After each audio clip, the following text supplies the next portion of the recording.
El dueño solo quería su dinero, hasta que descubrió por qué esa joven cose sin descanso. La brisa caliente de Guadalajara se colaba por los ventanales abiertos del penthouse, acariciando las cortinas de lino italiano como si tuviera permiso de entrar en un mundo que no le pertenecía. El mármol blanco brillaba bajo los rayos del sol y las copas de cristal francés vibraban con la música de violines que sonaba, discreta, en el sistema de sonido envolvente. Gael Monteverde, con su traje a la medida de Hugo Boss y su reloj suizo de colección, miraba el horizonte con el ceño fruncido. Su copa de coñac temblaba apenas entre sus dedos. Era joven, apuesto y rico. Dueño de la textilera más grande del occidente mexicano, nadie se atrevía a cuestionarlo. Pero esa mañana había recibido una llamada que no encajaba en su vida perfecta. «Señor Monteverde», dijo su asistente personal, Julia, entrando sin tocar. «Encontramos a la joven, la que trabaja en la bodega antigua de Tlaquepaque. No está registrada en nómina, pero produce más que cualquiera». Gael arqueó una ceja sin voltearla a ver. «¿Y qué hace ahí? ¿Por qué no fue reportada? Eso es lo extraño. Lleva meses trabajando sin descanso, cosiendo a mano. Las otras costureras dicen que nunca duerme, que no habla con nadie y que nunca acepta su pago completo». Gael giró sobre sus talones, los ojos helados como cuchillas. «¿Y por qué no lo sabía antes?». Julia titubeó. «Tal vez porque nadie quería que usted la viera». Esa frase quedó flotando en el aire como una amenaza. Gael bajó su copa y se dirigió sin decir palabra al elevador privado. Minutos después, su Maserati gris surcaba las calles empedradas del centro histórico, alejándose del lujo para adentrarse en una zona que olía a tela quemada, sudor y secretos. La bodega era vieja, con ventanas rotas y un portón oxidado que crujió como un animal herido al abrirse. Dentro, el calor era insoportable. Decenas de máquinas industriales zumbaban, pero en un rincón, separada de todo, una joven de cabello largo y oscuro cosía con una aguja de hueso, completamente ajena al mundo. «¿Tú eres la que cose sin parar?», preguntó Gael con voz grave. Ella alzó la vista. Sus ojos eran enormes, de un verde imposible. Su rostro, pálido y salpicado de pecas, tenía una expresión... ¿culpable? ¿Dolida? Era difícil decirlo. Sin embargo, lo que lo desconcertó fue otra cosa. En su muñeca izquierda llevaba una pulsera de tela bordada con las iniciales GM. Gael sintió un escalofrío recorrerle la espalda. «¿Dónde conseguiste eso?». La joven tragó saliva. Bajó la mirada. «Es mío». «Eso es imposible», murmuró él, avanzando un paso. Ella sostuvo su aguja con firmeza, como si fuera una espada. «Si quiere saber la verdad, tendrá que escucharla. Pero le advierto algo, señor Monteverde. Una vez que empiece, no habrá marcha atrás». Gael no estaba acostumbrado a que lo desafiaran, mucho menos alguien tan joven y aparentemente frágil. Sin embargo, la determinación en la mirada de esa muchacha lo descolocó. Por un instante, el ruido de las máquinas pareció desvanecerse. El mundo se redujo a ese rincón caluroso, a esa voz suave que acababa de lanzar una advertencia. «Tienes un minuto», gruñó, cruzando los brazos. Ella respiró profundo. Dejó la aguja a un lado y sacó de debajo de la mesa un cuaderno desgastado, con la tapa rota y las orillas quemadas.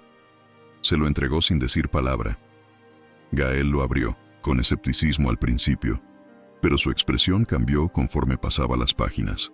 Eran bocetos, diseños de ropa con detalles impresionantes, bordados únicos, combinaciones de colores que no había visto ni en París. En una hoja suelta, vio algo que lo hizo fruncir el entrecejo, el diseño exacto de la nueva línea Monteverde étnico, con meses de anterioridad. Esto lo creé yo», dijo, sin estar seguro. Ella negó con la cabeza. «No, señor Monteverde, usted se lo robó. O alguien se lo robó para usted. Yo lo diseñé, yo lo bordé, yo lo escondí aquí, hasta que alguien lo encontró y lo convirtió en suyo». Gael cerró el cuaderno de golpe. La rabia le subía por la garganta, pero algo más lo quemaba por dentro. Duda. «¿Quién eres tú?», Mi nombre es Abril, Abril Méndez. Mi mamá trabajó para su empresa hace muchos años, cuando usted todavía estudiaba en el TEC de Monterrey. Ella fue la creadora original del bordado Luz de Jalisco, el mismo que usted ahora vende como si fuera suyo. Gael retrocedió medio paso. Ese bordado había sido el emblema de su éxito internacional. Había ganado premios, contratos millonarios, y ahora, una joven desconocida afirmaba que todo era una mentira. «Eso no tiene sentido», murmuró, más para sí mismo que para ella. «Si fuera cierto, ¿por qué nadie lo dijo antes? ¿Por qué tú no reclamaste?» Abril apretó los labios. Su voz tembló, pero no se rompió. «Porque a mi madre la despidieron sin explicación, y 3 meses después murió. Yo tenía 12 años, no tenía voz ni pruebas. Solo tenía su cuaderno y una promesa, que algún día usted sabría la verdad». Gael sintió un golpe en el pecho. Quiso decir algo, pero sus labios no respondieron. El aire en la bodega se volvió más denso, como si los recuerdos no dichos tomaran forma y lo rodearan. «Esto no prueba nada», dijo por fin con un tono más débil. Abril lo miró fijamente. «Entonces búsquelo, revise los registros. Pregunte por Antonia Méndez. Pregunte qué pasó con ella, si se atreve». Un silencio brutal cayó entre los dos. Afuera, un trueno rompió el cielo despejado. Gael sabía que, en ese momento, su mundo empezaba a resquebrajarse. Gael salió de la bodega con el cuaderno en la mano, sin despedirse, sin mirar atrás. El Maserati arrancó con furia, cruzando las calles coloniales de Tlaquepaque como si huyera de algo. Pero no era el motor lo que rugía con fuerza. Era su mente, asaltada por la idea imposible de que todo lo que había construido estuviera sostenido por una mentira. Llegó a la oficina central de Monteverde Textiles, un edificio de cristal y acero en Zapopan, tan moderno como impenetrable. Subió al último piso sin saludar a nadie. Entró a su despacho, lanzó el cuaderno sobre el escritorio de mármol negro y marcó una extensión. «Quiero todos los archivos de empleados entre 2002 y 2005. Digital y físico. Ya». Julia no hizo preguntas. Sabía que cuando Gael hablaba en ese tono, algo importante estaba ocurriendo. Minutos después, su escritorio estaba cubierto de carpetas empolvadas, cajas con documentos y hojas amarillentas. Durante horas, Gael escarbó entre nombres y números de seguro social. Sus dedos temblaban al pasar cada página, como si en cualquier momento pudiera encontrarse con el fantasma de una verdad escondida. Y entonces, la encontró. Antonia Méndez. Costurera especializada. Fecha de ingreso, junio 2002. Fecha de salida, diciembre 2004. Motivo, baja por conducta impropia. Gael arrugó el ceño. Conducta impropia. Ese término no era usual. Siguió leyendo. Había una anotación a mano, apenas visible. Intentó denunciar plagio de diseño. Archivado por falta de pruebas. Orden de cerrar el caso. Yosiel. Yosiel era Joaquín Ledesma, su antiguo socio. Un hombre que había fallecido hacía 3 años y que por décadas fue su mentor y principal consejero. El mismo que le entregó el diseño de Luz de Jalisco, diciendo que era una adquisición secreta de artesanos locales. Gael se dejó caer en su silla, incrédulo. Su éxito, su fortuna, todo venía de esa pieza.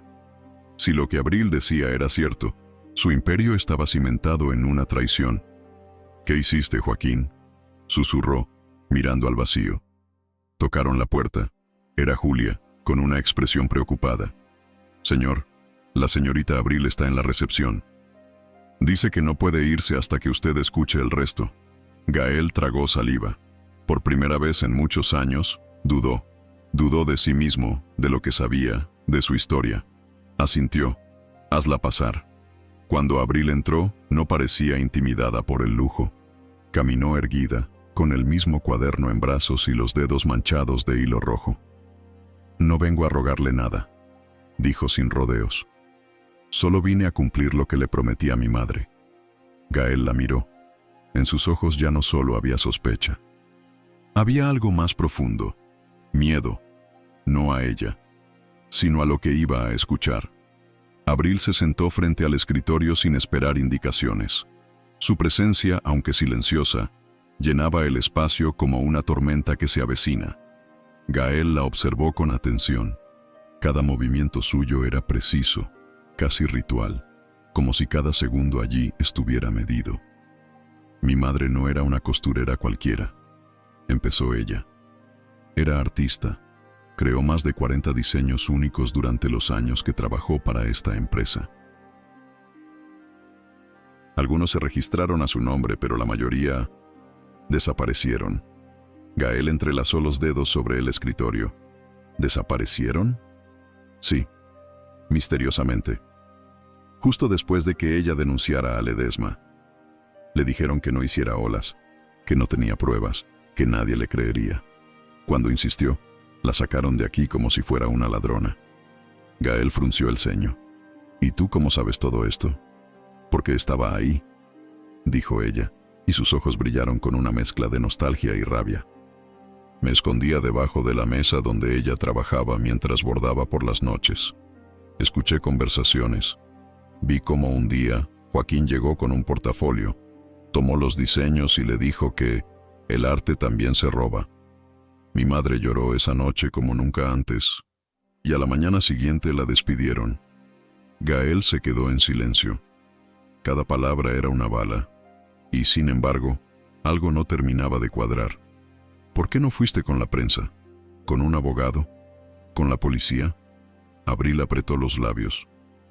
¿Una niña de 12 años contra los Monteverde? Usted no tiene idea de lo que significaba ese nombre para los que vivíamos en las colonias de abajo. Eran dioses, intocables. La sinceridad de sus palabras le caló hondo. Gael no era ajeno al poder de su apellido.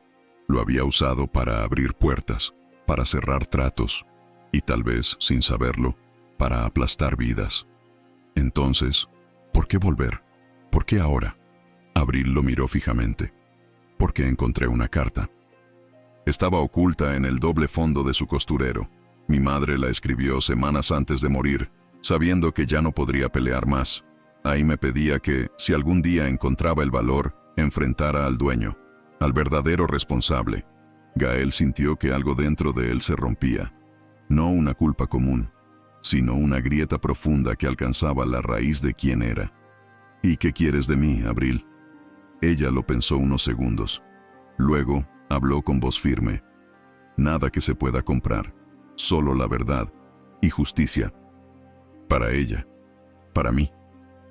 Y para cada costurera que fue silenciada mientras ustedes se llenaban los bolsillos con nuestras historias bordadas. El silencio volvió a caer, pero esta vez no era incómodo, era necesario. Gael sabía que lo que venía después no era una negociación, era una decisión, y cambiaría su vida para siempre. Esa noche, Gael no volvió a su penthouse. Se quedó solo en la oficina, rodeado de carpetas abiertas, documentos olvidados y una memoria que empezaba a despertar. Afuera, la ciudad seguía su curso, ajena a la tormenta que rugía dentro del empresario más poderoso del textil mexicano. Abril se había ido sin esperar promesas. Solo le había dejado la carta de su madre, escrita con tinta deslavada y una caligrafía temblorosa. Gael la leyó una vez, luego otra, y una tercera vez. No podía dejar de ver esas palabras sencillas que lo atravesaban como agujas. Si lees esto, hija, es porque la verdad encontró su camino. No llores por lo que me quitaron. Lucha por lo que aún es nuestro. El hilo no se rompe, solo se enreda. A la mañana siguiente, llegó antes que nadie a la empresa. Convocó a una reunión urgente con el consejo directivo. Nadie entendía nada. Algunos se alarmaron, otros, simplemente, se molestaron por la interrupción de sus agendas. Voy a iniciar una auditoría interna, anunció Gael, sin rodeos. Quiero revisar todos los diseños desde 2002. Cada boceto, cada firma, cada registro de derechos de autor. El silencio fue absoluto. Nadie se atrevía a hablar. Hasta que Salvador Mena, su primo y socio menor, se levantó con una sonrisa burlona. ¿Ahora resulta que te importa el origen de cada puntada, Gael? ¿O solo estás buscando distraerte de los números rojos? No se trata de números, respondió él, con una calma peligrosa. Se trata de dignidad, de algo que va más allá de lo que ustedes están dispuestos a ver. ¿Y quién te metió esa idea romántica en la cabeza?, preguntó Salvador, cruzando los brazos. Gael se inclinó hacia adelante, mirándolo directo a los ojos. Una mujer, una que ha bordado más verdad en un cuaderno que todos ustedes en 20 años de negocios. Eso bastó para que la sala explotara en murmullos. Pero él no se inmutó. Salió de ahí con la convicción de que el cambio había comenzado.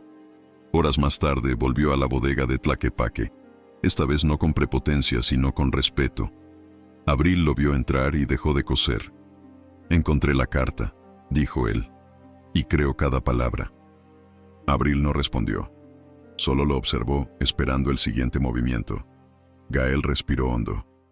«Quiero que trabajes conmigo, no como costurera, sino como diseñadora principal, y quiero que registres tu nombre en cada creación». Ella lo miró, desconfiada. «¿Y eso qué cambia?» «Cambia que, por primera vez, se reconocerá la verdad. Y que yo estoy dispuesto a hacer lo que sea para enmendar lo que otros destruyeron». Abril se quedó en silencio. Su corazón latía con fuerza. Porque tal vez, solo tal vez, el dueño no solo buscaba dinero. Tal vez, por fin, había encontrado algo más. Guadalajara, 1993.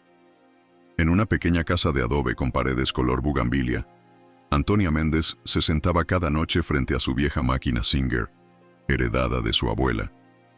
Era madre soltera y soñadora, con manos mágicas capaces de transformar la tela más común en una obra de arte. Abril, una niña inquieta de apenas 1 año, dormía en una cuna improvisada hecha con retazos. Antonia creía que el arte textil era una forma de contar historias. Cada flor bordada, cada curva, cada hebra de hilo era un recuerdo, una emoción, una verdad cosida con paciencia. Soñaba con algún día tener su propio taller, enseñar a mujeres jóvenes, cambiar el destino de las que, como ella, venían del olvido. En 2002, después de múltiples rechazos y promesas vacías, logró entrar a Monteverde Textiles gracias a un concurso artesanal promovido en los barrios bajos. Su trabajo deslumbró a Joaquín Ledesma, quien de inmediato la incorporó en un programa experimental de diseño. Pero lo que parecía un milagro se volvió su cruz. Joaquín era encantador en público, pero en privado era un depredador de ideas. Se apropiaba de los diseños más valiosos de Antonia y los presentaba como suyos, manipulando documentos y borrando rastros. Antonia lo enfrentó, exigió reconocimiento, exigió justicia, pero su voz se perdió en el eco de un sistema hecho para silenciarla. Gael, en aquel tiempo, era apenas un universitario brillante, distante de los procesos operativos. Su padre le había advertido: «Tú estudia, nosotros nos encargamos de los detalles». Nunca conoció a Antonia. Nunca supo lo que ocurría en los talleres. Pero desde el principio, su mundo se construyó sobre esa tela bordada con dolor. Años más tarde, ya como dueño absoluto tras la muerte de su padre, Gael heredó un imperio impecablemente maquillado. Para él, Luz de Jalisco era simplemente la joya de la corona. No sabía, ni preguntaba, de dónde había salido, hasta ahora. La investigación que ordenó destapó más de lo que esperaba.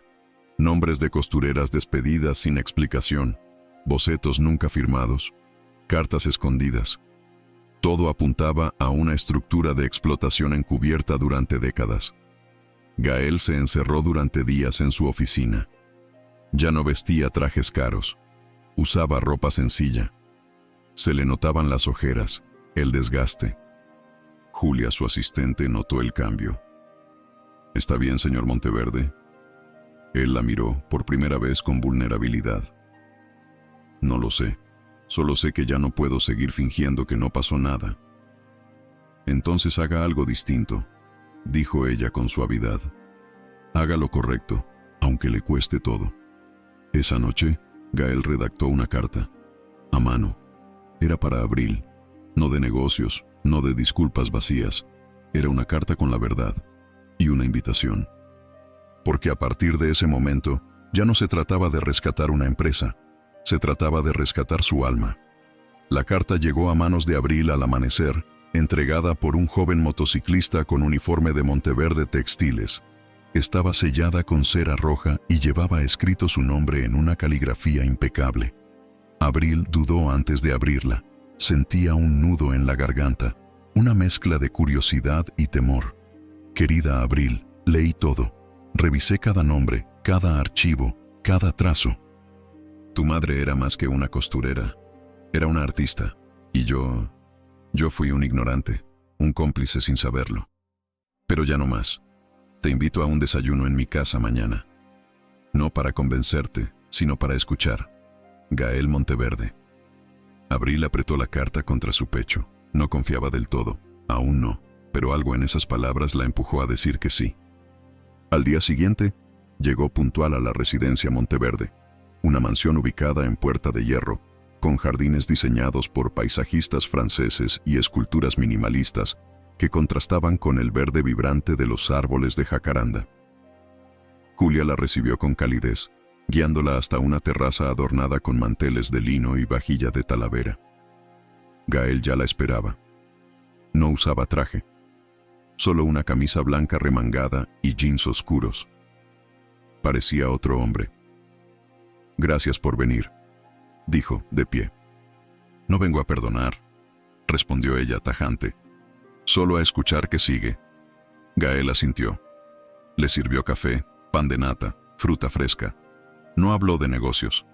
Habló de su infancia en la hacienda de Tequila, de su madre distante, de un padre que medía el amor con resultados.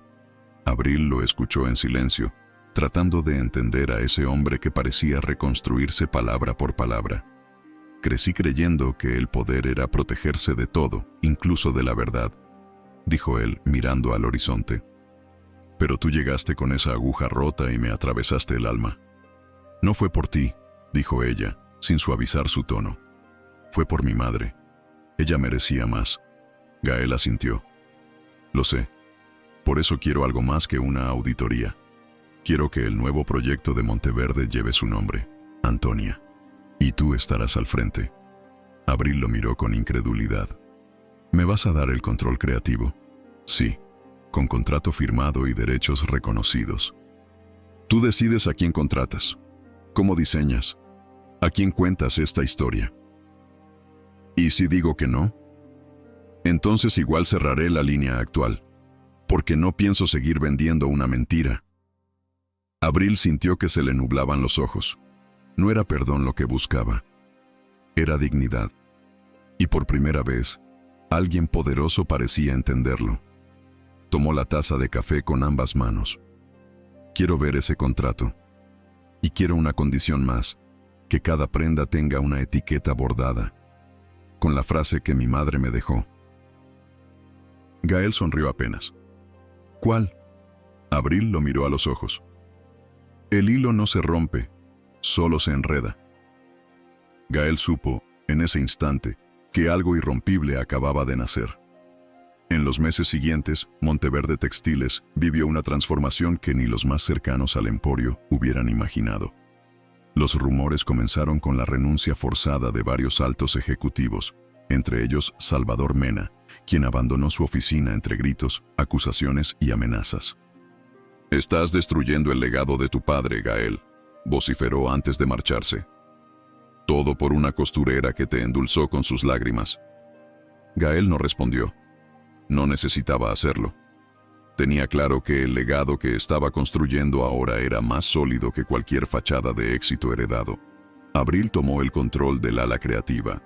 Transformó el estudio de diseño en un espacio luminoso, con telas colgadas como banderas y mesas comunales donde las ideas fluían libres. Trajo consigo a mujeres que habían sido olvidadas, costureras retiradas, bordadoras de los Altos de Jalisco, diseñadoras jóvenes con talento sin voz. Les dio lugar, nombre y dignidad. El primer desfile de la nueva línea Antonia se planeó con cuidado. No sería en Milán ni en Nueva York. Sería en el corazón de Guadalajara, en el patio del Museo Cabañas, un homenaje al arte mexicano, al trabajo femenino, a la memoria. Mientras Abril preparaba la colección, Gael se mantenía a su lado.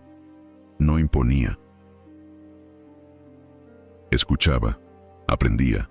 Por primera vez en su vida, no dirigía, sino acompañaba. Julia, siempre observadora, no pudo evitar hacer un comentario una noche mientras cerraban la oficina. Nunca lo había visto así, señor Monteverde. Así como humano. Él sonrió con melancolía. Tal vez siempre lo fui, solo que lo escondí detrás del dinero. La noche del desfile, Abril caminaba entre bastidores con el corazón en la garganta. Vestía un huipil negro bordado a mano, con flores rojas que ella misma había diseñado en honor a su madre. Gael la observaba desde la distancia, sin acercarse demasiado, pero sin apartar la vista. El evento fue un éxito rotundo. Cada pieza contaba una historia, de lucha, de identidad, de amor. La última prenda, un rebozo blanco bordado con hilos dorados, fue recibida con una ovación. En la etiqueta, discretamente cosida en la orilla, podía leerse: el hilo no se rompe, solo se enreda. Abril subió al escenario, tímida pero firme. Tomó el micrófono y sin lágrimas ni poses dijo: este desfile no es mío. Es de todas las mujeres que alguna vez cosieron en silencio. Hoy, sus hilos hablan, y no volverán a callar. La gente se puso de pie. Gael también. Y en sus ojos, por primera vez en años, brilló algo que ni el éxito ni el poder le habían dado: orgullo real. Esa noche, Abril se acercó a él después del evento. Gracias por creer. Gael la miró con honestidad. No creí, aprendí. Y por primera vez entendió que no todo se trataba de bordar imperios. A veces, se trataba de reparar almas. El impacto del desfile fue inmediato. Los medios lo calificaron como un renacimiento cultural. Revistas de moda, tanto nacionales como internacionales, hablaron de la revolución textil femenina en México. Pero lo que más sorprendió fue la historia detrás de cada prenda. No era solo moda, era memoria. Abril recibió invitaciones de universidades, asociaciones de diseñadores y colectivos feministas, pero lejos de dejarse seducir por la fama, mantuvo los pies firmes en el suelo. Cada reconocimiento lo compartía con su equipo. Cada aplauso lo devolvía a la memoria de Antonia. Una mañana, mientras revisaba muestras de tela en el nuevo taller en el barrio de Santa Teresita, una mujer mayor entró con pasos inseguros. Llevaba un rebozo color vino y una mirada que mezclaba miedo y esperanza. ¿Usted es Abril Méndez?, preguntó, con voz quebrada. Sí. ¿En qué puedo ayudarla? Yo trabajé con tu madre. Me llamo Petra.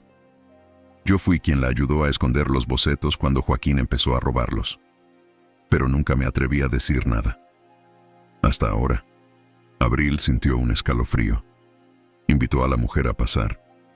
Petra abrió una bolsa vieja de cuero y sacó un portafolio de cartón. Dentro había papeles amarillentos, dibujos originales firmados por Antonia y una carta sellada que nunca fue entregada. Esto es tuyo, dijo Petra con lágrimas en los ojos. Tu madre quería que tú supieras todo. Yo no tuve el valor de protegerla, pero tal vez tú sí puedas proteger su verdad. Abril abrazó el portafolio como si contuviera el corazón de su madre.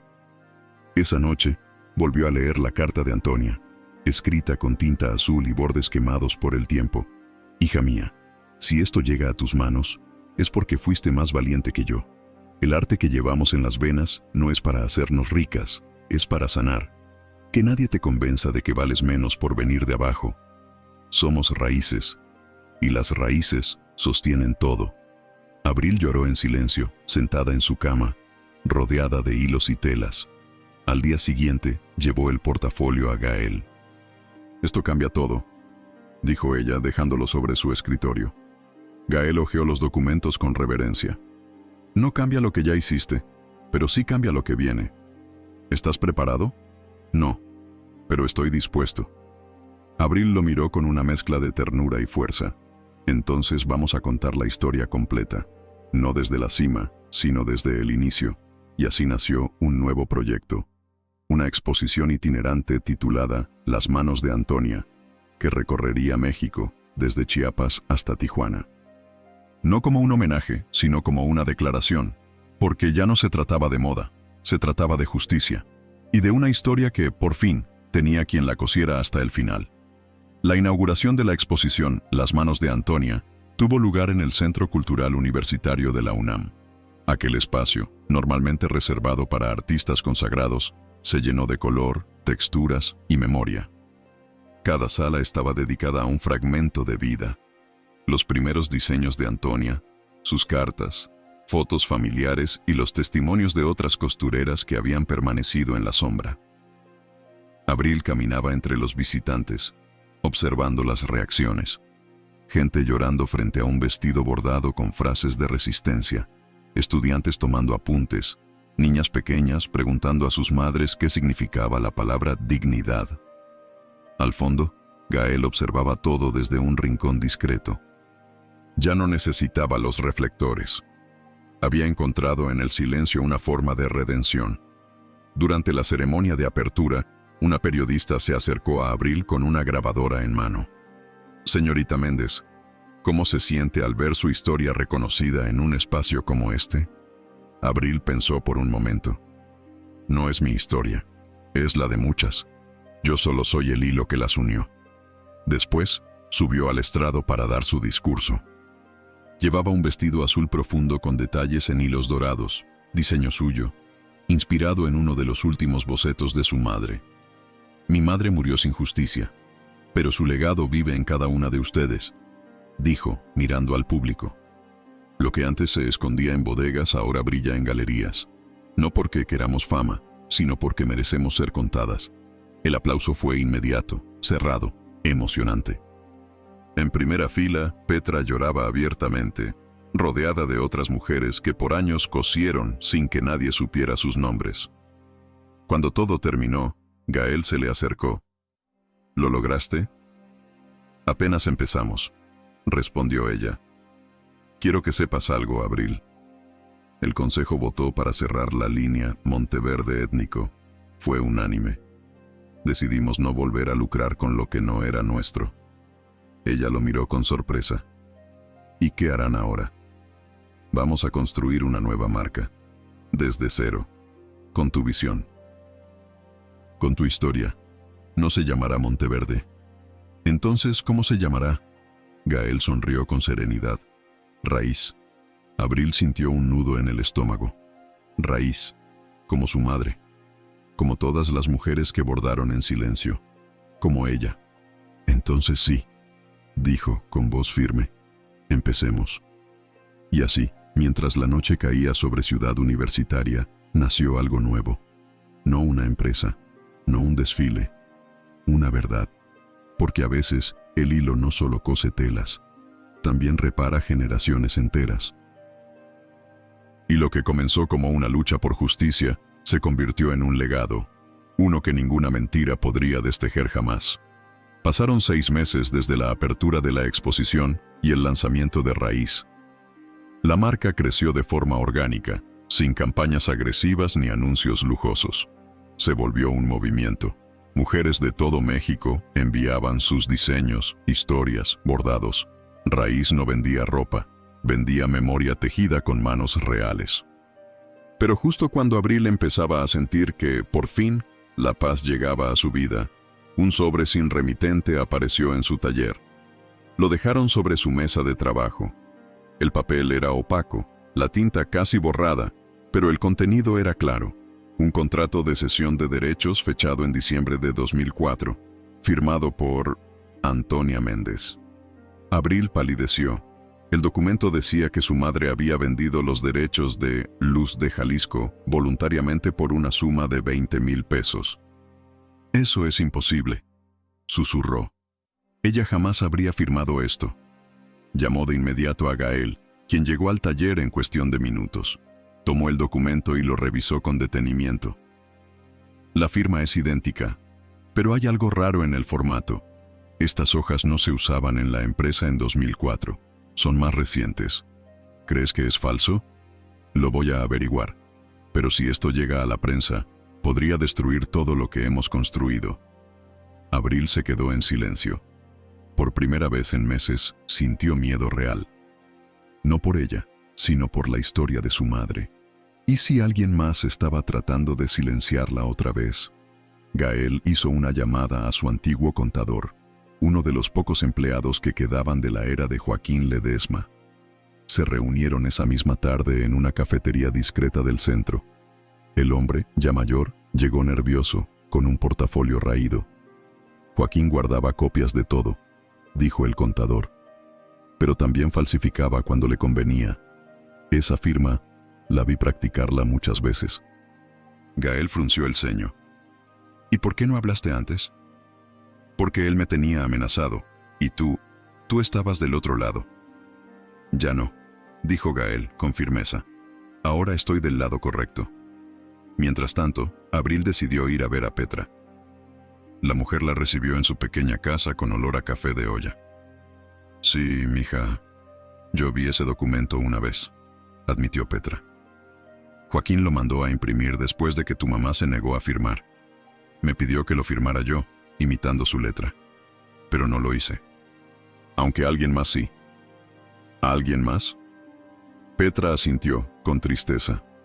Una mujer, alta, de cabello corto. Decía ser la secretaria de confianza. Nunca supe su nombre. Abril anotó cada palabra. No tenía pruebas aún, pero ahora tenía un nuevo misterio. Alguien más había participado en esa mentira. Alguien que aún estaba libre, y tal vez aún cerca, y en ese instante supo que la historia de su madre no solo había sido robada, había sido enterrada con ayuda de más manos. Manos que seguían ocultas, entre las sombras del poder. Las palabras de Petra retumbaban en la mente de Abril mientras caminaba de regreso a su taller. Una mujer alta, de cabello corto, la secretaria de confianza. Algo en esa descripción la inquietaba profundamente. Durante las últimas semanas había conocido a muchas personas nuevas dentro de Monteverde Textiles y en el proceso de transición hacia Raíz, pero esa figura no encajaba, o tal vez sí. Esa noche no pudo dormir. En su cabeza resonaba una sola pregunta. ¿Quién era esa mujer? Decidió revisar los antiguos expedientes de personal, los que Julia, la asistente de Gael, le había permitido consultar durante la investigación inicial. Pasó horas leyendo nombres, registros, fotografías, y entonces ahí estaba. Leticia Acosta, secretaria ejecutiva de Joaquín Ledesma, activa de 1997 a 2006. Desapareció tras su muerte. Abril sintió que el estómago se le encogía. ¿Dónde estaba esa mujer? ¿Por qué nadie la había buscado? Decidió no decirle nada aún a Gael. Necesitaba confirmar por sí sola lo que intuía. A la mañana siguiente, fue directo al Archivo Civil de Jalisco. Con la ayuda de un contacto que trabajaba en registros públicos, descubrió que Leticia Acosta tenía ahora otro apellido. Se había casado en 2007 y vivía en una zona rural cerca de Chapala. Sin dudarlo, tomó un taxi y viajó hasta allá. La casa estaba en lo alto de una colina, rodeada de bugambilias y con un portón de herrería negra. Abril tocó el timbre. Nadie respondió. Volvió a tocar. Una vez más. Y entonces, una voz desde dentro. ¿Quién la manda? Mi nombre es Abril Méndez. Quiero hablar con Leticia Acosta. Es sobre Joaquín Ledesma. Y mi madre, Antonia. Un largo silencio. Luego, el portón se abrió con un chirrido lento. Una mujer de unos 50 años, de cabello gris cortado al ras y ojos vidriosos, apareció al fondo del pasillo. Tú eres igual a ella, susurró al verla. ¿A quién? A Antonia. Abril tragó saliva. ¿Usted firmó ese contrato falso, señora Leticia? La mujer se quedó en silencio, bajó la mirada. Caminó lentamente hasta una banca de piedra y se sentó. Yo no lo firmé, pero lo redacté. Joaquín me obligó. Dijo que si no lo hacía sacaría a mi hijo del hospital donde estaba internado. No tenía opción. ¿Y quién lo firmó? Leticia tembló. Una de las asistentes legales, una joven ambiciosa. Se llamaba Miriam Varela. Se fue a Monterrey después. No volví a saber de ella. Abril anotó el nombre de inmediato. Si hablas, podrían acusarte de complicidad. Estoy lista, dijo Leticia con voz cansada. Viví años con culpa, pero ya no quiero morir con ella. Abril sintió una mezcla de alivio y horror. La red de traición era más grande de lo que había imaginado. Y ahora sabía que había una nueva pieza suelta. Miriam Varela, la sombra que tal vez había firmado la tumba de su madre. Abril regresó a Guadalajara con el nombre de Miriam Varela grabado en la mente. Sabía que encontrarla no sería fácil, pero también sabía que no podía detenerse. La verdad sobre su madre merecía ser revelada por completo.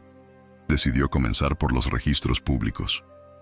Visitó el archivo civil, buscó en bases de datos laborales y revisó antiguos directorios de empleados de Monteverde Textiles. Después de horas de búsqueda, encontró una pista. Una dirección en Monterrey asociada a una Miriam Varela que había trabajado en el área legal de una empresa textil. Sin perder tiempo, tomó un vuelo a Monterrey. Al llegar, se dirigió a la dirección encontrada. Era un edificio de oficinas modesto, con una placa que decía Varela y Asociados, Consultoría Legal. Subió al tercer piso y tocó la puerta. Una recepcionista joven la recibió. ¿En qué puedo ayudarla? Busco a Miriam Varela. Es sobre un asunto legal importante. La recepcionista dudó un momento antes de responder. La licenciada Varela no recibe visitas sin cita previa. Dígale que se trata de Antonia Méndez y Monteverde Textiles. Ella sabrá de qué hablo.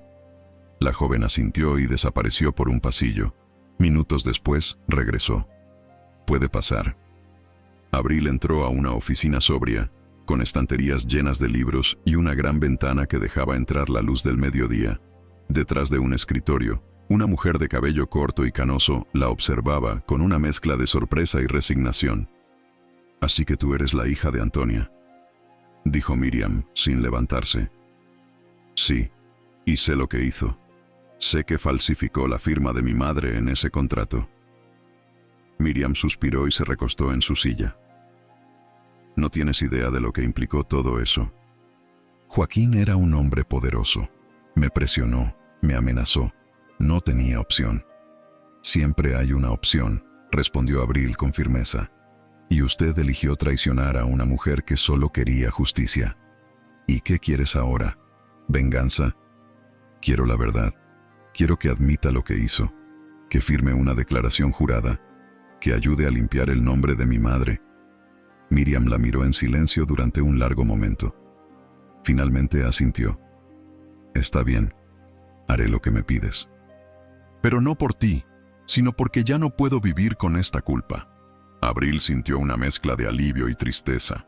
Sabía que este era solo un paso más en un camino largo y doloroso, pero también sabía que cada verdad revelada era una puntada más en la reparación del legado de su madre.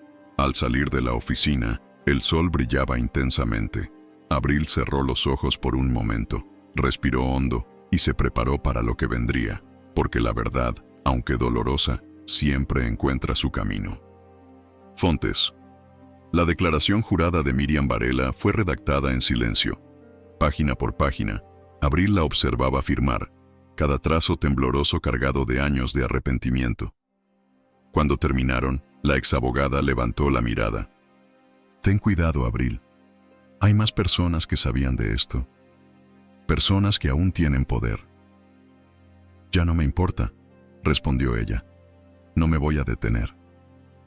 Volvió a Guadalajara con el documento en su mochila, apretándolo como si fuera una reliquia. Al llegar, fue directo a la oficina de Gael.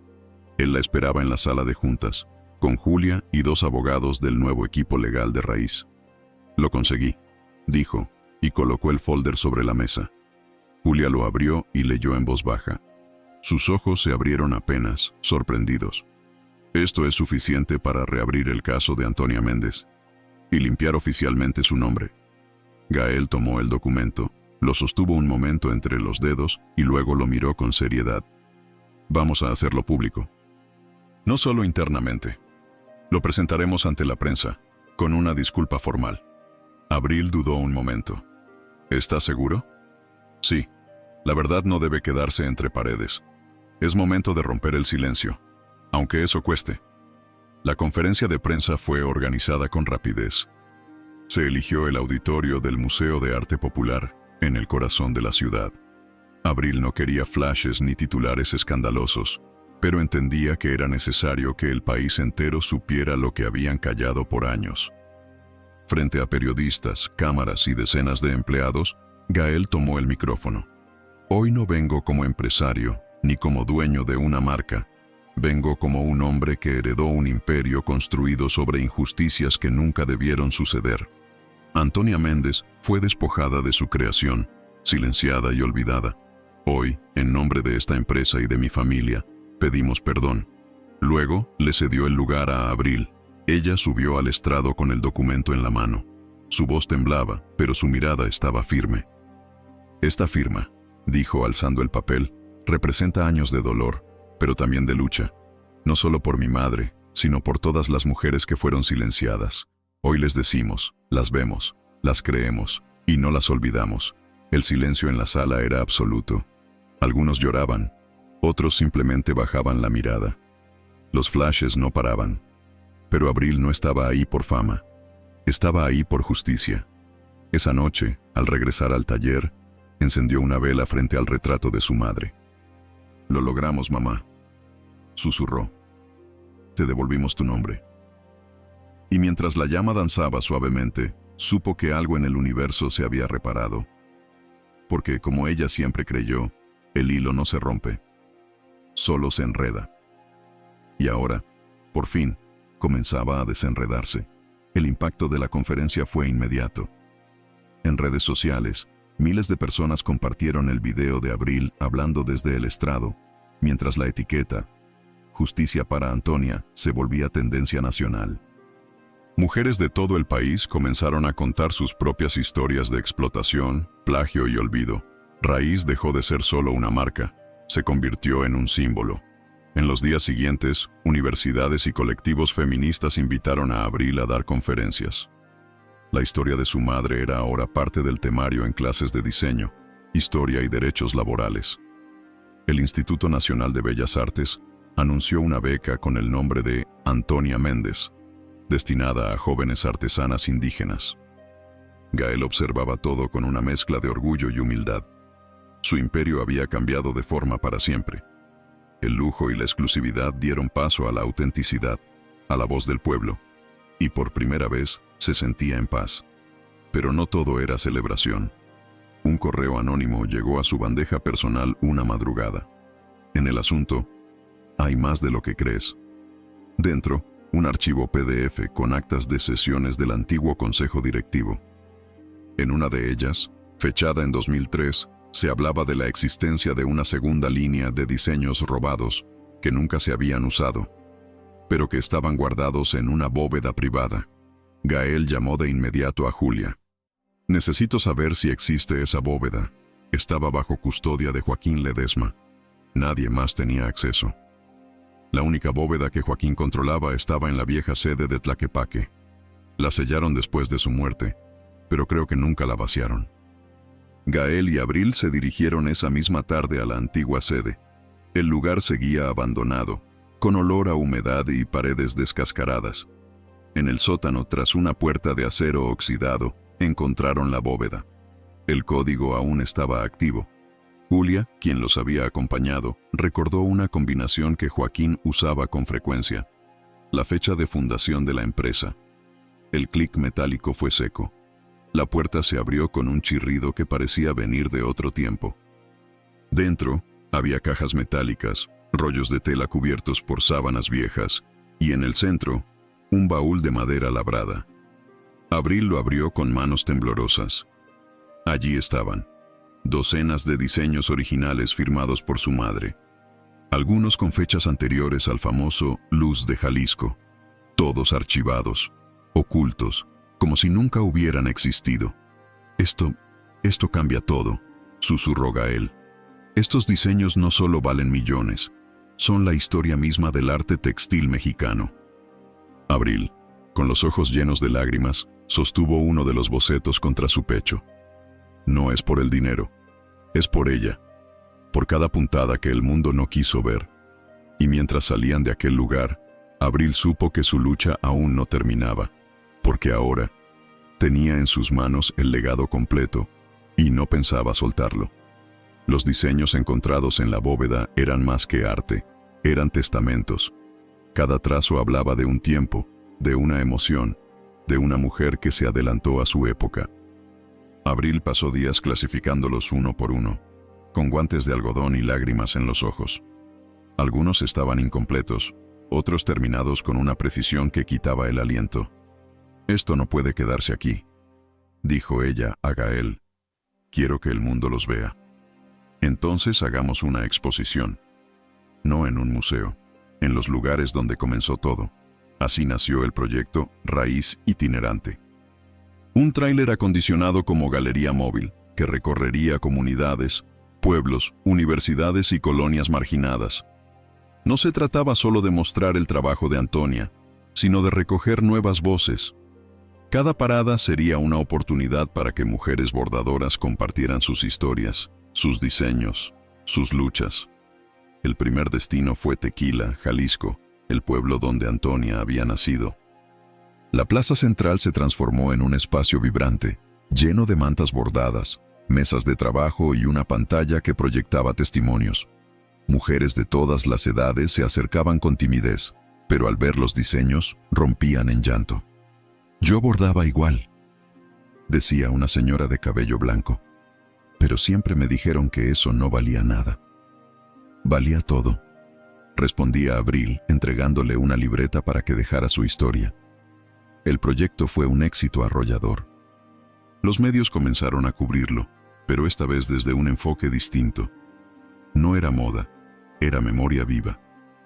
Niñas, madres, abuelas, todas se reconocían en las líneas de Antonia. Gael las acompañaba a cada ciudad, dormía en hoteles modestos, comía con las artesanas, escuchaba en silencio. En una de esas noches, bajo una parra iluminada por foquitos de feria, le dijo a Abril: «He conocido el mundo desde jets privados, pero no sabía nada de mi país hasta que caminé contigo». Ella lo miró con una mezcla de ternura y cautela. «Tú tenías todo. Yo solo tenía hilo y aguja. Y tú cosiste algo que nadie más pudo. Una verdad que estaba rota». Durante una parada en San Cristóbal de las Casas, una joven tzotzil se acercó con un pedazo de manta bordada con símbolos ancestrales. No hablaba mucho español, pero sus ojos brillaban con fuerza. «Mi abuela bordaba esto, pero quemaron sus diseños en tiempos de guerra». Abril tomó la manta con cuidado y la abrazó. «Aquí nadie vuelve a quemar nada. Aquí todo se guarda, se honra, se comparte». Y así, pueblo por pueblo, se fue cosiendo una nueva red. Una red de justicia, de memoria, de arte popular. Y sin saberlo, Abril estaba bordando algo más que historia. Estaba bordando una revolución. La caravana de Raíz Itinerante llegó a Oaxaca con una energía distinta. En ese estado, donde el arte textil es herencia y resistencia, el recibimiento fue apoteósico. Mujeres mixes, zapotecas y mixtecas esperaban en las entradas de sus comunidades, con canastos de pan de yema, collares de palma y, sobre todo, bordados que parecían salidos de otro mundo. Abril se sentía abrumada. Cada diseño que le mostraban llevaba consigo siglos de historia, de símbolos, de raíces que no conocía. Pero en vez de intimidarse, se entregó por completo a la experiencia. Escuchó, aprendió, agradeció. En la comunidad de Teotitlán del Valle, una mujer anciana, llamada Juana, le entregó un rebozo con un patrón que Abril no había visto nunca. Al desplegarlo, reconoció en el centro un diseño casi idéntico a uno de los bocetos de su madre encontrados en la bóveda. «¿De dónde sacó este bordado?», preguntó Abril, conteniendo la respiración. Juana sonrió con nostalgia. «Ese lo hizo una joven que vino hace muchos años. Se llamaba Antonia. Dijo que venía a aprender». Pero ella ya traía el arte en las venas. Abril no pudo evitar llorar. Aquello confirmaba que su madre no solo había sido artista, sino también discípula de las raíces más profundas de México. Su arte no era una invención, era una continuación. «¿Puedo escanear este diseño para conservarlo?», preguntó Abril con respeto. «No lo vas a vender, ¿verdad?». «Jamás», respondió Abril. «Solo quiero que se sepa de dónde viene, que el mundo sepa que esto es México». Esa noche, mientras el tráiler se preparaba para partir al siguiente destino, Gael la encontró sentada frente a una fogata, con el rebozo de Juana sobre las piernas. «¿Estás bien?». «No», dijo ella con la voz quebrada. Estoy viva, y por primera vez siento que mi madre también lo está. Gael se sentó a su lado. El fuego dibujaba sombras suaves sobre sus rostros. El silencio entre ellos no era incómodo. Era necesario. Abril, comenzó él, con el tono más serio que ella le había oído jamás. Cuando esto termine, cuando la gira acabe, ¿tú te irás? Ella lo miró, sorprendida. ¿Por qué lo preguntas? Porque no quiero que te vayas, confesó. No solo porque necesito tu talento, te necesito a ti. Abril desvió la mirada hacia las llamas. Su corazón latía con fuerza, pero aún llevaba cicatrices. Gael, tú y yo venimos de mundos muy distintos. Y sin embargo, bordamos el mismo destino. Ella no respondió, solo se recostó en su hombro. El silencio volvió. Y aunque no había promesas, en ese momento, ninguno de los dos quiso estar en otro lugar, porque a veces, lo que se cose entre hilos, también se cose entre almas. La última parada de la gira fue Tlaquepaque, el lugar donde todo comenzó. Donde Abril había trabajado en la bodega olvidada, donde encontró el cuaderno de su madre, donde desafió por primera vez a Gael Monteverde. Volver ahí era como cerrar un ciclo, o abrir otro. La plaza principal fue decorada con hilos colgantes que unían los árboles, formando una red multicolor. Mujeres de todo el país viajaron hasta allí para presenciar el cierre de Raíz Itinerante. Pero Abril tenía preparada una sorpresa. Hoy no habrá discursos, anunció, parada frente al micrófono. Hoy hablaremos con las manos. Señaló hacia el fondo. Decenas de mesas estaban dispuestas con agujas, hilos, telas. No había sillas. La idea era que todas cosieran juntas, de pie, como muchas lo hicieron durante años sin descanso, no para producir, sino para sanar. Juana, Petra, Julia, incluso Leticia Acosta estaban presentes, mujeres de pasado y presente unidas por una misma causa. Y al centro, Gael, con una aguja en mano, aprendiendo torpemente a bordar una flor. Nunca pensé que estaría haciendo esto, murmuró riendo. Es más difícil que firmar un contrato. Abril, que bordaba a su lado, sonrió. Porque esto sí deja huella. Mientras las horas pasaban, los bordados crecían como raíces. Al anochecer, cada pieza fue colgada en una gran estructura de madera en forma de corazón. Era el homenaje final, un mural textil que contaba una historia colectiva. Abril subió una última vez al estrado. Sostuvo una pequeña caja entre las manos. Este cuaderno, dijo, fue lo primero que encontré, lo que me trajo hasta aquí. Hoy quiero devolverlo a donde pertenece. Abrió la caja. Dentro estaba el cuaderno original de Antonia. Lo colocó en una urna de cristal al centro del mural. Un gesto simbólico, un acto de cierre. Mi madre ya no está, dijo Abril, con voz temblorosa. Pero su historia no terminó con ella.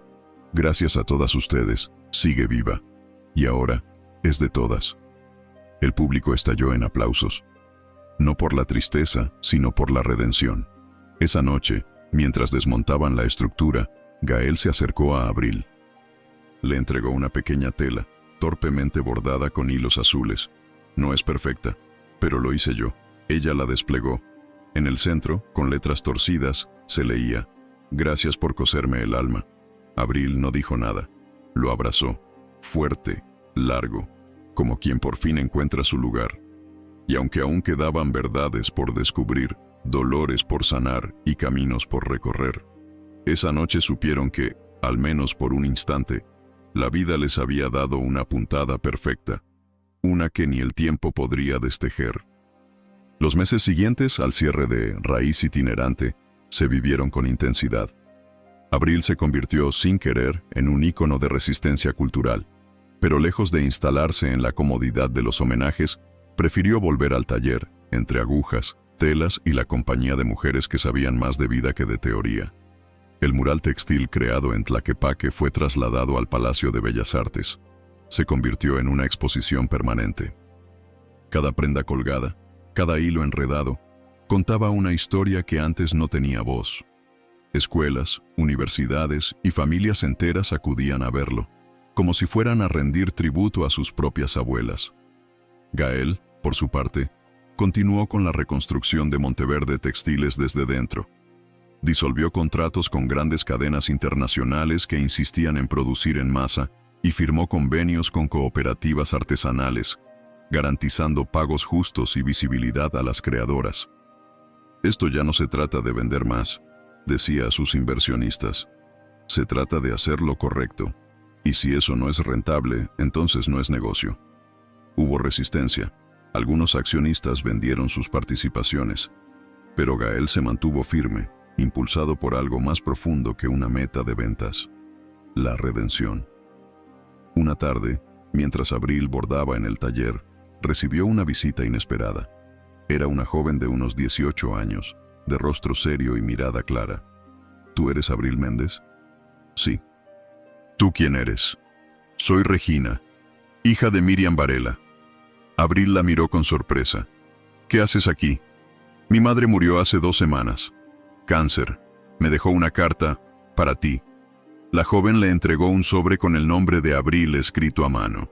Al abrirlo, encontró una hoja con tinta corrida y una sola frase: tal vez no fui valiente en vida, pero quiero que mi hija viva en un mundo donde decir la verdad no cueste tanto. Regina la observó con seriedad. Mi mamá no fue perfecta, pero me enseñó a no quedarme callada. Vengo a ofrecerte algo. Estudio Derecho. Quiero trabajar contigo. Quiero ayudar a defender a otras mujeres que han sido silenciadas como tu madre. Abril no dijo nada al principio. Luego asintió con una sonrisa suave. Bienvenida, Regina. Aquí no se bordan solo telas, se bordan futuros. Y así, con cada nuevo hilo, la red crecía, más fuerte, más firme, más luminosa. Gael llegó esa noche al taller, como solía hacer desde hacía tiempo, sin avisar, con café en mano. ¿Y esa quién era?, preguntó curioso. Una aliada inesperada, respondió Abril, como tú lo fuiste. Él sonrió, la observó un momento en silencio y luego, con voz queda, dijo: a veces pienso que nunca vine a salvar nada, solo a aprender cómo se hace. Pues ya aprendiste, ahora ayúdame a enseñar. Y esa noche, bajo la luz tenue del taller, los dos entendieron que el amor también puede ser una puntada, una que no duele, una que repara. El taller de raíz se convirtió en algo más que un espacio de creación. Era un refugio, una escuela, un templo. Mujeres llegaban de todo el país para aprender, compartir, sanar. Las paredes estaban cubiertas de mantas firmadas, no con nombres, sino con frases de lucha. Mis manos tienen memoria. Aquí bordamos la verdad. Somos las nietas de las que no pudieron coser en libertad. Abril caminaba por el taller como una maestra amorosa, pero firme. Sabía que el poder de transformar no estaba solo en sus manos, sino en cada aguja que se movía a su alrededor. Un día recibió una carta del gobierno federal. La Secretaría de Cultura le ofrecía una medalla por mérito artístico y labor textil transformadora. Era el máximo reconocimiento que podía recibir una artista en vida. Gael la encontró sentada, leyendo la carta una y otra vez, sin saber qué hacer con ella. ¿Vas a aceptarla?, preguntó él. No lo sé, respondió Abril con el ceño fruncido. Esto no lo hice para recibir medallas. Pero lo hiciste, dijo Gael con suavidad. Y si la aceptas, será en nombre de todas. Ella lo pensó unos segundos. Luego asintió. Entonces no iré sola. Quiero llevar a Juana, a Petra, a Regina y a ti. ¿A mí? Tú también bordaste esta historia, Gael. Con errores, sí, pero también con valor.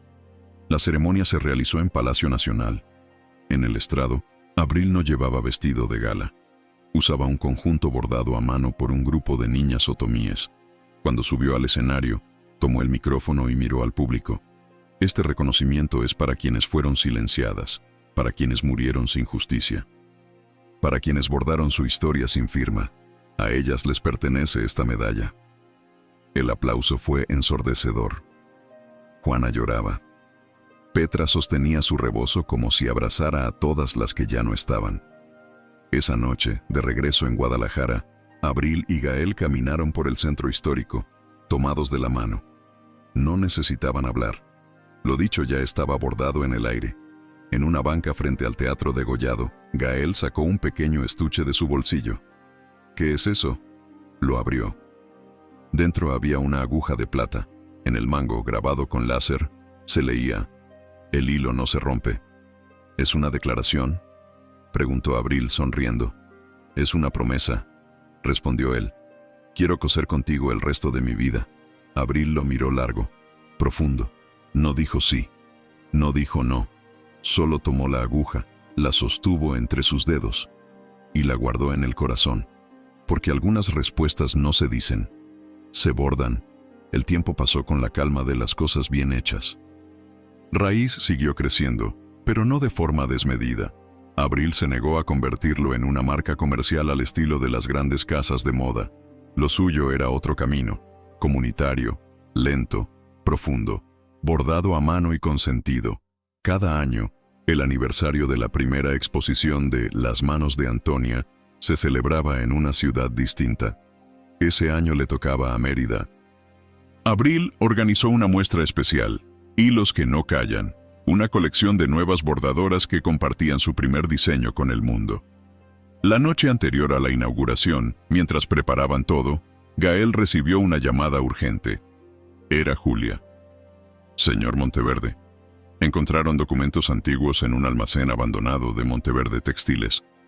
Estaban a punto de ser destruidos, pero uno de los nuevos archivistas los salvó. Entre ellos, hay algo más.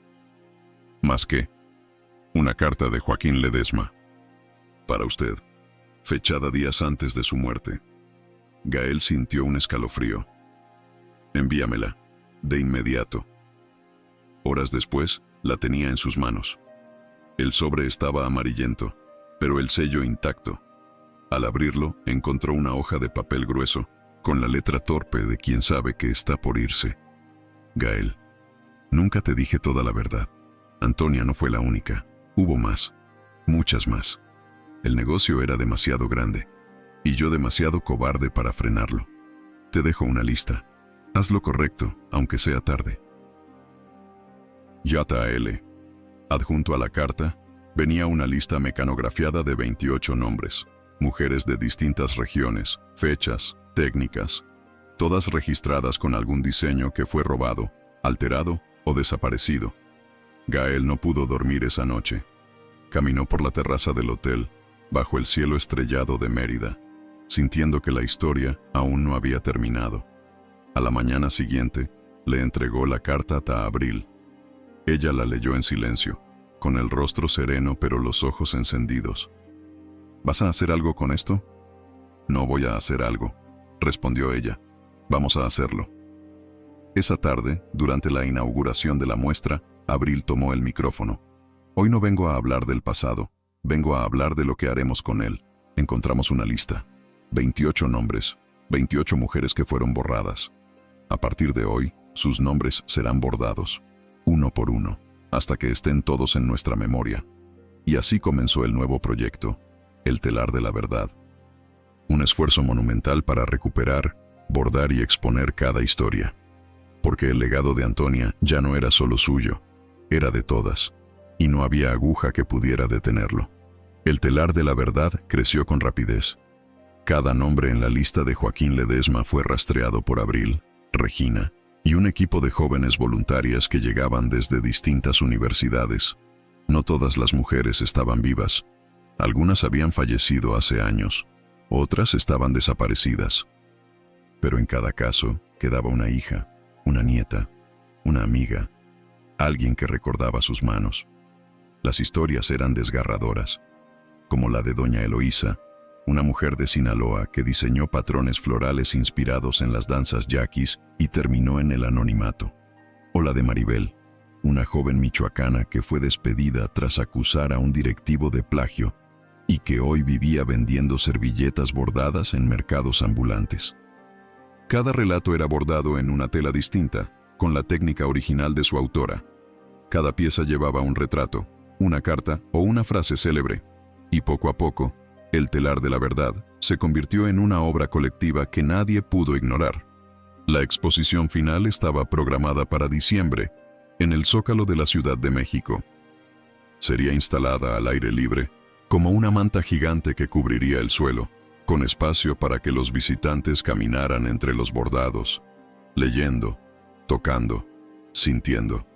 Gael fue clave para gestionar los permisos. Habló con la jefa de gobierno, convenció a patrocinadores, renunció a cualquier crédito personal. «No quiero que mi nombre esté en ninguna lona», le dijo a Abril. «Solo quiero estar ahí cuando todo se extienda ante nosotros». Durante los días previos a la inauguración, Abril recibió una carta inesperada. No tenía remitente, pero venía de España. Al abrirla, encontró un pequeño recorte de periódico, una exposición en Barcelona, titulada Diseños mexicanos de origen desconocido, organizada por un antiguo socio de Joaquín.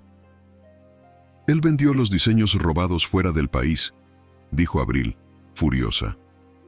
«Se enriqueció más allá de lo que imaginamos». «¿Qué vamos a hacer?», preguntó Regina. «Vamos a llevar nuestro telar hasta allá. Y cuando vean lo que es real, sabrán que no pueden seguir robando lo que no entienden. Pero antes, tenían que cerrar su ciclo en México». La noche anterior al evento, Abril y Gael caminaron entre las piezas ya colocadas. El viento nocturno agitaba las telas como si respiraran. «Esto es más de lo que imaginé», susurró ella. «Esto es más de lo que merecemos», respondió él. «¿Y ahora qué sigue?». Gael la miró, tomó su mano con suavidad. «Seguir bordando, aunque el mundo no entienda. Aunque el hilo se enrede», ella sonrió. «Entonces no me sueltes». «Nunca lo hice», dijo él. «Solo estaba aprendiendo a sostenerte». Y bajo las luces del Zócalo, mientras la ciudad dormía, Abril entendió que había una última puntada que aún faltaba, una que se daría al amanecer, frente a todos, frente al país, una que marcaría el fin y el verdadero comienzo. El amanecer en el Zócalo fue distinto aquel día. No por el clima ni por la ciudad que despertaba, sino por lo que cubría el suelo. Más de 500 telas bordadas con historias de mujeres que nunca habían sido nombradas. Cada una con un diseño, un mensaje, una memoria rescatada del silencio. Los medios llegaron desde temprano. Las cámaras no sabían dónde apuntar. Políticos, activistas, artistas y miles de ciudadanos comenzaron a llenar la plancha como si acudieran a un ritual. Abril, vestida con un huipil blanco bordado con hilos carmesíes, caminó entre las piezas con pasos firmes. Al llegar al centro del telar, subió a una pequeña tarima de madera. A su lado estaban Regina, Juana, Petra y detrás, discretamente, Gael. «Buenos días», dijo Abril con voz clara y sin temblores. «Hoy no venimos a llorar el pasado, venimos a nombrarlo, a honrarlo, a mostrar que aún con las manos heridas, se puede bordar justicia». Levantó una de las piezas. Era el diseño original de su madre, Luz de Jalisco, bordado nuevamente con las técnicas tradicionales que Antonia aprendió en silencio. Este diseño dio millones a quienes lo robaron. Hoy regresa a su origen, y no viene solo. Viene con cada mujer que fue callada, pero no vencida. El aplauso fue un rugido, pero Abril no se quebró. «Hemos recibido una invitación oficial del Museo Nacional de Arte de Cataluña para llevar este telar a Europa. Y no vamos a ir a pedir permiso, vamos a ir a reclamar lo que es nuestro». Los gritos de apoyo no se hicieron esperar. Las pancartas ondeaban: «Bordar es resistir, no más silencio textil, somos las nietas que sobrevivieron». Gael, en un momento de quietud, sacó de su bolsillo un pequeño objeto. Se acercó a Abril cuando bajó de la tarima, la tomó de la mano y le mostró lo que traía. Un anillo de plata, grabado por dentro con las palabras «Hilo Eterno». «No es una propuesta formal», dijo él. «Es un símbolo de lo que cosimos juntos y de lo que quiero seguir bordando contigo». Abril lo miró, sorprendida. Apretó el anillo entre sus dedos. No respondió con palabras. Solo lo abrazó. Fuerte. Largo, sin miedo. La multitud los rodeó con aplausos, pero ellos no escuchaban nada más, solo el latido compartido de dos almas que habían encontrado, entre ruinas y agujas, una forma nueva de amar. Esa noche, mientras el telar seguía desplegado bajo las estrellas, una anciana se acercó a una esquina del tapiz. Se agachó, sacó un hilo rojo de su bolso y comenzó a bordar su nombre, porque entendió que el telar no era solo una exposición, era una puerta, y ella acababa de cruzarla. Los preparativos para llevar el telar de la verdad a Europa comenzaron con una energía casi sagrada. Abril sabía que no era solo una exposición, era una declaración, una recuperación simbólica del lugar que las mujeres mexicanas debían ocupar en la historia del arte mundial. Se eligió como sede inicial el Museo Nacional de Arte de Cataluña. El gobierno español, presionado por medios y asociaciones culturales, aceptó públicamente su papel en la compra y exhibición de diseños robados. Gael se encargó de negociar cada cláusula. Ninguna pieza sería comprada, solo prestada. Todas las ganancias de entradas serían donadas a talleres artesanales en comunidades indígenas mexicanas. Antes del viaje, Abril regresó a la tumba de su madre. Era la primera vez que la visitaba desde el día en que colocó el cuaderno en la urna de cristal. Mamá, vamos a cruzar el océano, pero no para olvidar. Vamos a enseñarles quién eres, lo que hiciste, lo que dejamos de ser por tanto tiempo. Dejó una pequeña flor bordada sobre la lápida. No dijo más. En el vuelo hacia Barcelona, el equipo viajaba con las piezas en compartimentos especiales, escoltadas como tesoros. Regina no paraba de organizar documentos, listas, mapas de montaje. Petra se sentaba junto a una ventana, viendo el cielo con la misma ternura con la que solía mirar los hilos. ¿Te imaginaste alguna vez estar aquí?, le preguntó Gael a Abril. No, pero lo bordé en sueños muchas veces. El montaje de la exposición fue exhaustivo. Abril dirigía cada detalle con una precisión casi ritual. Nada podía estar fuera de lugar. La sala principal del museo fue transformada. No solo se colgaban piezas, también se escuchaban audios con testimonios, se proyectaban videos de los talleres y se mostraban las manos de las mujeres trabajando, en tiempo real. El día de la inauguración, la fila para entrar daba la vuelta al edificio. Críticos de arte, diseñadores, activistas y curiosos se aglomeraban para ver eso de lo que todos hablaban. Y lo vieron.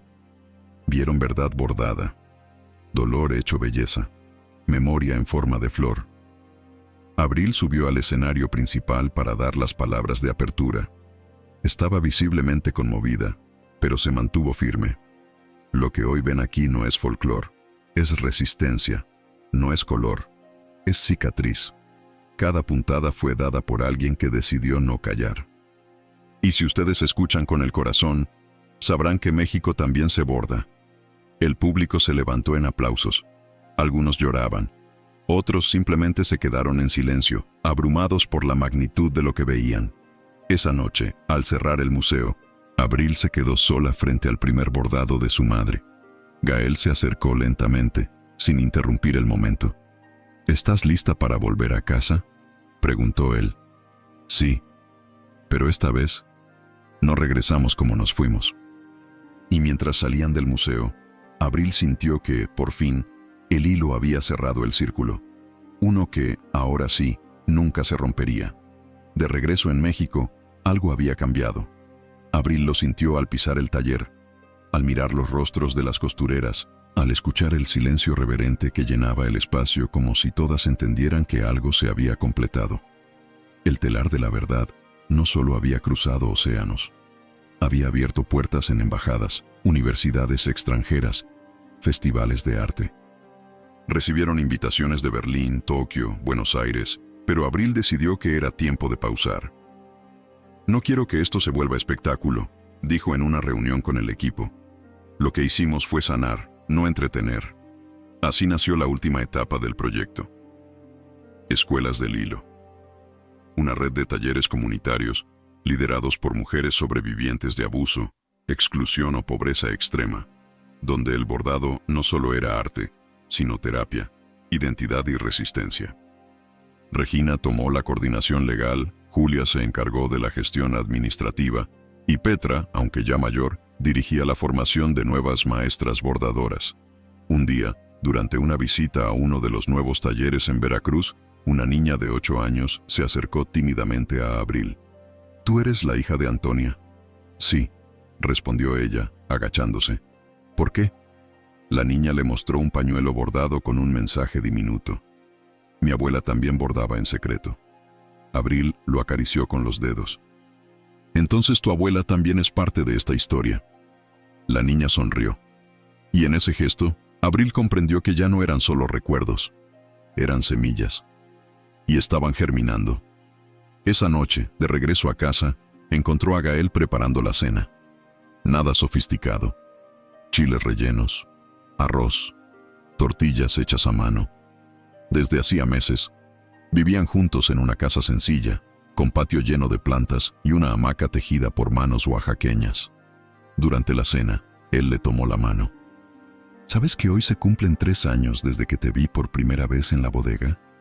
¿Y qué pensaste de mí ese día? Que eras peligrosa, dijo riendo, y que me ibas a destruir todo. ¿Y ahora? Ahora sé que no me destruiste, me hilaste de nuevo. Ella sonrió, se levantó, caminó hasta una repisa y sacó una pequeña caja de madera. Dentro había una aguja de hueso, la misma que usó el primer día que Gael la encontró cosiendo. «Es hora de cerrar este ciclo», salieron al patio. Juntos cavaron un pequeño hoyo bajo un árbol de jacaranda y enterraron la aguja envuelta en una tela bordada con el nombre Antonia. «No como olvido», dijo Abril, «sino como raíz». Se abrazaron bajo la luz tenue del jardín. Y aunque no hubo anillo ni ceremonia, en ese instante supieron que todo estaba unido. Por un hilo invisible, por un amor que no grita, pero que borda y nunca se rompe.